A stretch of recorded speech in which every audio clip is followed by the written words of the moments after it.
Financial independence is probably the most commonly shared goal throughout the entire world.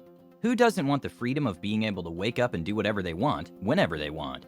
While I can't exactly write a blank check for you, I can help you put into place some of the strategies used by the wealthy to achieve financial freedom. Hello and welcome back to another video. If you're new here, we make content weekly about how to take control of your life's financial situation. In this video, we're going to go over the 10-phase guideline for becoming financially independent, covering topics ranging from budgeting to tax breaks, all the way to stock investments.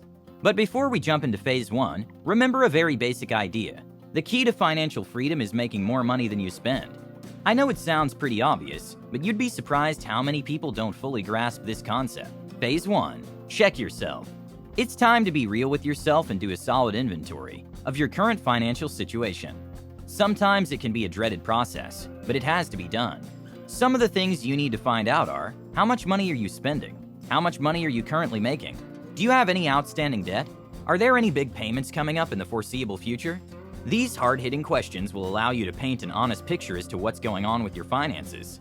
The only way to truly break out of any nasty money cycles or bad habits is to be real with yourself by doing this thoroughly.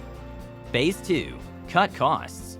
Like we mentioned earlier, the most important thing is to widen the gap between how much money you spend and how much money you earn.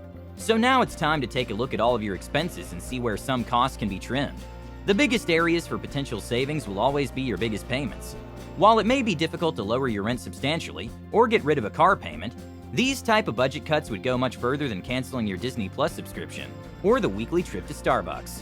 While I'm all for the occasional splurge and enjoying life in the process of becoming wealthy, now would also be a good time to cancel any subscriptions you don't use and cut back on unnecessary luxuries like Uber Eats or Grubhub. Phase 3. Make a budget and set goals. Now that your financial picture is a little bit clearer, you should have a better idea as to just how much money you need to survive week in and week out. After taking care of living expenses, it's now time to set a weekly or monthly savings goal and automate it. Staying consistent with these savings targets each month is the key to eventually building up enough money to create even bigger income streams. Phase 4. Get yourself out of debt. Becoming financially free while you're in debt can be borderline impossible, as most passive income streams won't yield the same results as the high interest rates of credit cards and other loans.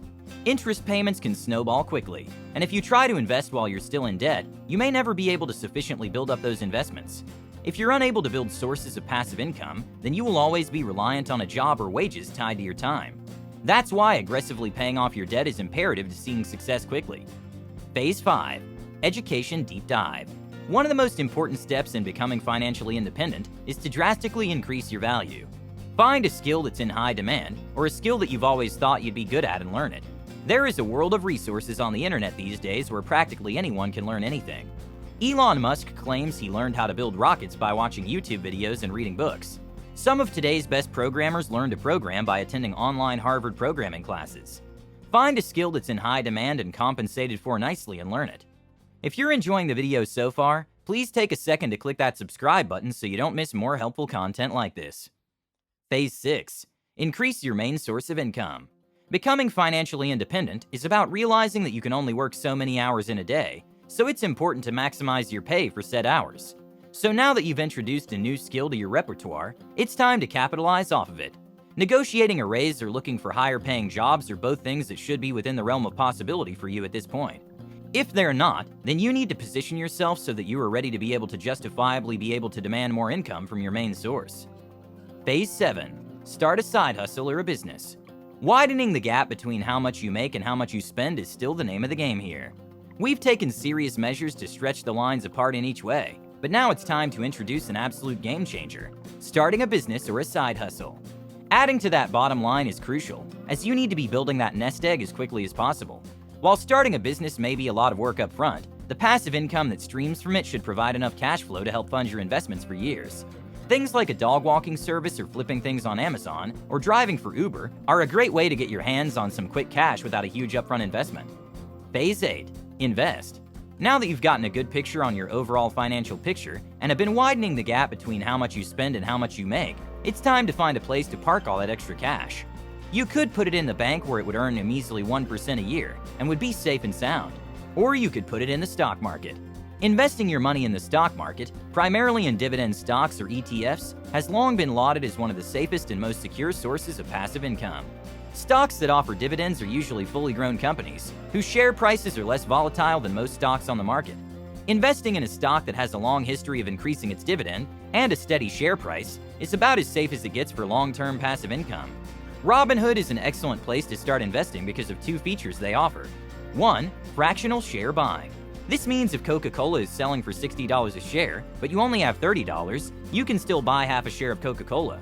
And 2, they have dividend reinvestment programs, or DRIPs, that you can enable, where your dividends are automatically reinvested into the stock. Phase 9. Reevaluate budget. You've got a stellar plan laid out before you, and within weeks, maybe months, you should start to notice some improvements. You'll see that your increased income should give you a little bit more flexibility when it comes to your necessary expenses. While we fully endorse the idea that you should live in the moment and indulge when you can, we are also subtly reminding you not to make any drastic changes that will throw your whole game plan off course. Upgrades are fine, but you should always have a firm grip on where your means lie and be able to live within them. Phase 10. Stay the course. There will be countless temptations all along the way for you to throw away all of your hard-fought efforts. You will have to say no to expensive vacations or nights out with your friends. You'll have to keep scrolling past that targeted Instagram ad that seems like it was just destined to hit your feed. But it will all be worth it when you finally achieve the ultimate goal of becoming financially free and independent. These minor sacrifices are nothing compared to the eternal joy that passive income streams and freedom will bring you. Becoming wealthy is something almost everyone in the world strives for. Whether you want enough money to buy a sports franchise or just a house for your mom, the want is something we can all relate to. I'm here to tell you folks, it's entirely possible. It doesn't happen overnight, and there isn't one magic trick that will turn you into a billionaire within a month's time. But if you can take these habits and these tips and learn to apply them in your life, then you too can gradually achieve your financial goals. If you've made it this far, thanks for watching. Please take a second to subscribe to this channel so you don't miss out on more amazing content.